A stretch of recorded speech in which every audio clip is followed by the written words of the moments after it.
बेडक व समडोळी येथे कचरा प्रक्रिया प्रकल्प कार्यरत झाल्याने भविष्यात कचऱ्याची समस्या निर्माण होणार नाही. सुनील पवार. मिरज प्रतिनिधी. महापालिकेचे आयुक्त तथा प्रशासक सुनील पवार यांच्या अध्यक्षतेखाली बेडक रोडवरील कचरा डेपोवर अतिरिक्त आयुक्त संजीव ओहोळ, चंद्रकांत खोसे, उपायुक्त राहुल रोकडे, श्रीमती स्मृती पाटील, वैभव साबळे यांच्या उपस्थितीत प्रशासकीय सभा पार पडली. यावेळी नगरसचिव म्हणून चंद्रकांत अडके यांनी काम पाहिले. महापालिकेकडील सर्व कायम, मानधन, बदली कर्मचारी व अधिकारी आणि त्यांच्या कुटुंबियांना महापालिकेच्या 10 प्राथमिक आरोग्य केंद्रातून मोफत उपचार करण्यात येणार आहे. त्यामध्ये एक्स-रे, लॅब, बाह्य रुग्ण उपचाराचा समावेश करण्यात आला आहे. प्रशासकीय सभेत या विषयाला मंजुरी देण्यात आली. बेडग येथील कचरा डेपोची पाहणी करून प्रकल्पासंबंधी सविस्तरपणे माहिती देण्यात आली. बेडग येथील कचरा डेपोवर साधारणपणे 3,13,821 413 क्युबिक मीटर कचऱ्यावर 100% प्रक्रिया करून जागा रिकामी करण्यात आली आहे. तसेच समडोळी येथील कचरा डेपोवर 3,36,170 क्युबिक मीटर कचऱ्यावर प्रक्रिया करण्यात आली आहे. कचऱ्यावर प्रक्रिया केल्यापासून बोयोसाईल शेतकऱ्यांना माफक दरात उपलब्ध करून दिले आहे. RDF सिमेंट को जनरेटर देण्यात आले आहे. कचऱ्यावर प्रक्रिया करण्याचा प्रकल्प कार्यरत झाल्याने भविष्यात कचऱ्याची कोणतीही समस्या निर्माण होणार नाही असे आयुक्त तथा प्रशासक सुनील पवार यांनी यावेळी सांगितले. यावेळी कचरा डेपोवर नवीन यंत्रसामुग्रीद्वारे प्रात्यक्षिकही करून दाखविण्यात आले.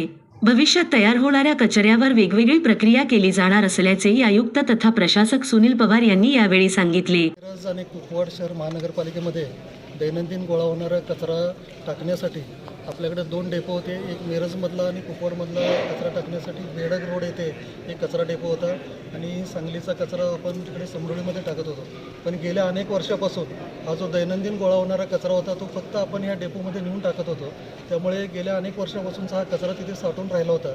कचऱ्याचे मोठे मोठे ढीग त्या ठिकाणी होते आणि या ठिकाणी ह्या कचऱ्याला आगी लागायच्या. आगी लागल्यामुळं आपल्याला हवेचं प्रदूषण व्हायचं. त्याचबरोबर जे भटकी जनावरं आणि जे कुत्रे असतात ते पण इथं यायचे आणि इथं आजूबाजूची जी शेतकऱ्यांची वस्ती आहे किंवा जे गावं आहेत त्या गावाला ह्या धुराचा त्रास व्हायचा. त्यामुळं बऱ्याच ठिकाणी आंदोलनं व्हायची. कित्येक वेळेला आमचे कचरा डेपो पण त्या लोकांनी गावकऱ्यांनी आपले आंदोलनं करून इथं कचरा गाड्या आणण्यासाठी बंदी पण केली होती. त्याच्यामध्ये आपण बऱ्याच वेळेला विचार करून आपण स्वच्छ भारत मिशनमध्ये याचा प्रोजेक्ट दाखल केला आणि याच्यामध्ये सुरुवातीला जो घेतला पहिल्या टप्प्यामध्ये तो हा जुने जे 2 आपले डेपो आहेत त्या 2 डेपोमधले जो जुना साठलेला जो कचरा आहे ज्याला आपण लिगसी वेस्ट म्हणतो तो लिगसी वेस्ट आपण निर्मूलन करायचा निर्णय घेतला. आपल्याला DPRला मान्यता मिळाली. त्यानंतर आपण निविदा काढली आणि निविदा काढून आपण कृष्णागिरी एन्व्हायरो सोल्युशन या कंपनीला हे दिलेलं आहे. या देण्यापूर्वी हा कचरा नक्की किती आहे आणि याच्यावर परत कुठलेही आरोप प्रत्यारोप होऊ नयेत यासाठी आपण VGIT ही जी शासनमान्य जी संस्था आहे या संस्थेमार्फत या कचऱ्याचं मोजमाप करून घेतलं होतं. या मोजमापानुसार आपल्या इथं बेडग येथे 3,14,000 मेट्रिक टन इतका कचरा होता आणि आपला समडोळी येथे 6,74,000 मेट्रिक टन इतका कचरा होता. हे केल्यानंतर आपण इथं मशिनरी सुरू केली. आम्हाला आमच्या सुदैवानं चांगले कॉन्ट्रॅक्टर मिळाल्यामुळं त्यांना गेल्या एप्रिलमध्ये 17 एप्रिलला आम्ही ही वर्क ऑर्डर दिली होती. त्यांनी आत्तापर्यंत बेडगमधला जवळपास 3,14,000 मेट्रिक टन जो कचरा होता तो सर्व कचऱ्याचा आपण बायो मायनिंग या प्रक्रियेद्वारे निर्मूलन केलेलं आहे. आणि आता या ठिकाणी जर बघितलं आपण पूर्वीचा जो कचरा होता त्या कचरा आता निर्मूलन झाल्यामुळं आपल्याला जागा पण रिकामी मिळालेली आहे आणि याच्यामध्ये आपण दैनंदिन ओला कचरा जो गोळा होणार आहे त्या कचऱ्यावर प्रक्रिया करण्यासाठी आपण इथं प्लांट मशिनरीचं पण आपण इथं स्थापना सुरुवात केलेली आहे आणि ह्या महिन्यामध्ये किंवा सगळा प्रकल्प पूर्ण होईल आणि दैनंदिन जो कचरा येणार आहे त्या कचऱ्यावर पण प्रक्रिया होणार आहे. हे कचऱ्यावर प्रक्रिया होण्यामध्ये आपण कंपोस्टिंग खत करतो आहे, बायोमिथेनेशन करतो आहे आणि जो कचरा ज्याच्यावर प्रक्रिया होणार नाही त्याच्यासाठी लँडफिल साईट पण आपण तयार केलेलं आहे. हे बेडग डेपोमधले आपण हे केलेलं आहे. बेडग डेपोमध्ये आपण बफर झोनमधून गार्डनिंग किंवा आपण वृक्षारोपणाद्वारे आपण इथं मियावाकी गार्डन पण करण्याचा प्लॅन केलेला आहे की जेणेकरून भविष्यामध्ये या ठिकाणी जरी लोक फिरायला आली तरी चालतील आणि पर्यटन स्थळ म्हणून हे कचरा डेपो आपल्याला चांगल्या पद्धतीने आपण विकसित केलेला आहे आणि यासाठीच हा कचरा डेपोवर आज आपण प्रशासकीय सभा आपण या ठिकाणी घेतलेलं आहे. सर्वांनी इथं बोलवून पूर्वीची परिस्थिती आणि आत्ताची परिस्थिती हे काही सांगितलेलं आहे.